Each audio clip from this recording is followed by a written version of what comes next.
کوئی نعمت دیکھو اس کو اللہ کا فضل قرار دو، حسد نہ کرو۔ کسی کو کوئی نعمت ملتی ہو، اللہ کا فضل، اللہ نے آپ کو عطا فرمائے، اس کا فائدہ آپ کو کیا ہوگا؟ آپ کا ایمان بڑھے گا۔ اصبح من بعد مؤمن بھی۔ حسد کرو گے تو یہ بہت سے محاذیر کا باعث ہوگا۔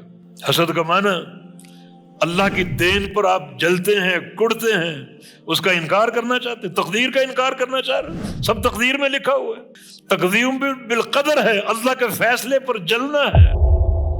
کہاں کہاں اس کی سوچتے جاؤ تو کتنے مسائل پیدا ہوں گے۔ لیکن اگر اللہ کا فضل کہہ دو، یہ اللہ کا فضل جو آپ کو عطا ہوا، آپ کو حاصل ہوا، اور اللہ کے فضل کو دیکھ کر اپنے لیے آپ مانگ سکتے، اپنے لیے دعا کر سکتے۔ زکریا علیہ السلام نے مریم کو دیکھا پھل کھا رہی، حالانکہ تفسیری روایتوں کے مطابق 120 سال گزر گئے، بیٹا نہیں ملا۔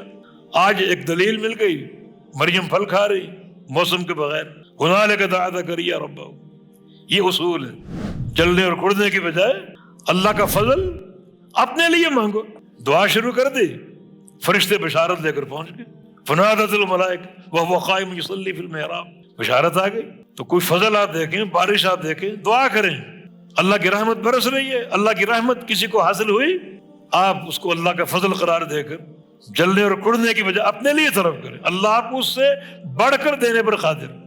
اور کچھ لوگ اللہ کے فضل کے اظہار کے موقع کو گنوا دیتے ہیں۔ اللہ نے کامیابی دی، آپ نے مبارکباد دی، مبارک ہو، تو کہنا چاہیے اللہ کا فضل، اس کی رحمت، اس کی دین، اس کی عطا۔